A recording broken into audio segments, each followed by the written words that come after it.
présent, nous allons passer à notre dernier panéliste. Celui-là est du Sénégal, il s'appelle Mamadou Amouzou. Il est de l'unité de recherche de la planification du ministère des Finances.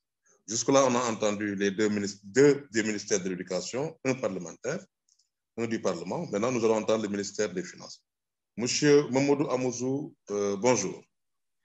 Bonjour, alors, nous voudrions juste vous interpeller sur deux questions. Votre pays, le Sénégal, a eu à organiser avec succès la campagne de reconstruction des ressources du Partenariat mondial pour l'éducation en février 2018, où le président Macky Sall avait été co-hôte de cette campagne. Aujourd'hui, est-ce qu'il y a des efforts particuliers en termes de financement endogène, de financement domestique pour le secteur de l'éducation suite à cette rencontre du Partenariat mondial? C'est cela notre première question. Et notre deuxième question, c'est les mesures que votre gouvernement a prises pour protéger le financement de l'éducation dans ce contexte de COVID-19. Et vous avez 4 à 5 minutes. Merci encore une fois, M. Mamadou, d'avoir bien répondu à notre invitation. Merci beaucoup, M. Mbou. Merci beaucoup pour l'invitation déjà. Le ministre des Finances et du Budget s'excuse déjà pour ne pas honorer de sa présence à cette rencontre, qui est vraiment une rencontre de haut niveau, qui nécessiterait quand même tout simplement donc, la présence de tout un chacun pour pouvoir discuter, disons, de ces situations qui permettraient tout simplement donc à nos pays de pouvoir s'en sortir sur le plan de l'éducation.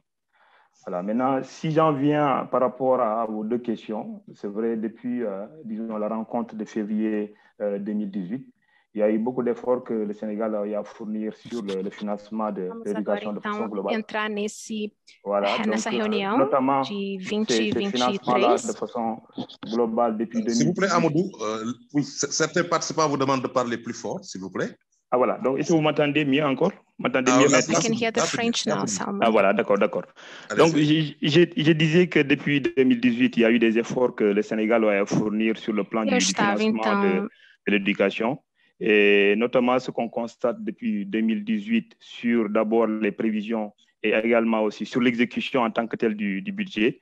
Donc, il y a eu des augmentations. Donc, ce qu'on constate d'abord sur la part de l'éducation a augmenté substantiellement de 17% jusqu'à dans les environs de 20%. Donc, entre 2021. Foi muito Donc, ça, c'est en termes de prévision. 20% da educação para 2021.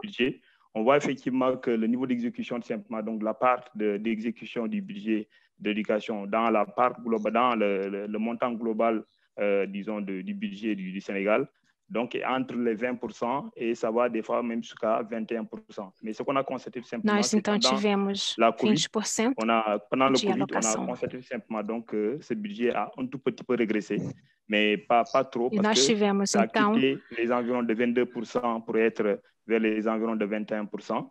Et les prévisions pour 2021 donnent de l'espoir quand même parce que ça va tout simplement donc augmenter d'après les prévisions donc condição de 20%. Donc ça signifie simplement donc que le Sénégal portanto, est en train de faire des efforts sur ce plan-là. Foi muito boa para o Sénégal. Par rapport aussi au Burkina Faso, dans l'éducation de façon globale, il y a non seulement l'enseignement supérieur, il y a aussi donc tout ce qui est aussi l'enseignement, la formation professionnelle et l'éducation de façon globale.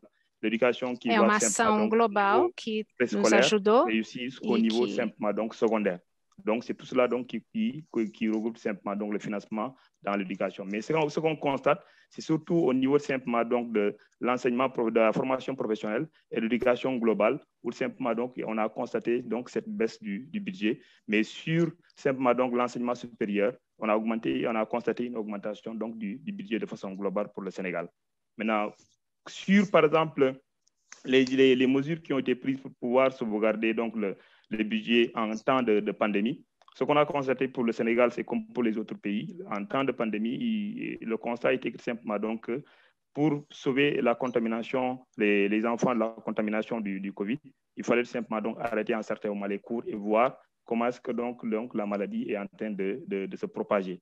Et lorsque les gens ont connu simplement, donc ont eu une idée beaucoup plus claire dans la propagation de cette maladie, les cours ont été repris, mais avant la reprise des cours, il y a eu simplement donc d'autres accompagnements, les enseignements en ligne, mais aussi en même temps aussi les enseignements à travers simplement donc les télévisions et autres, qui nécessitaient simplement donc une mobilisation budgétaire à côté, qui ont simplement donc permis simplement donc de renflouer donc le budget qui a été mis aussi en place. Maintenant, au-delà simplement donc la pandémie, il y a une reprise des cours. Mais avec la reprise des cours, il fallait donc aussi mettre en place les dispositifs simplement donc de mesures barrières en termes de lavage des mains, mais aussi en termes aussi de masques à donner aux élèves et aux étudiants afin simplement donc de les protéger pour la contamination du coronavirus.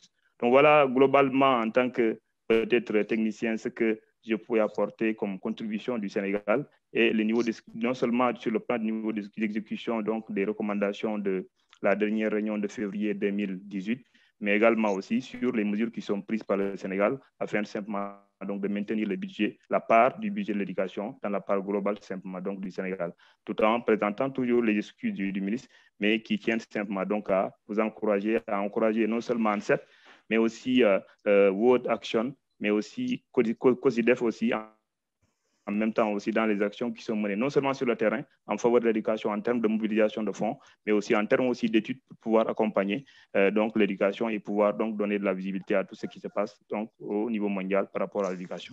Merci encore une fois, M. Amadou. Merci pour ces éclairages. Merci pour votre disponibilité. Nos remerciements à M. le ministre aussi. Je crois que nous venons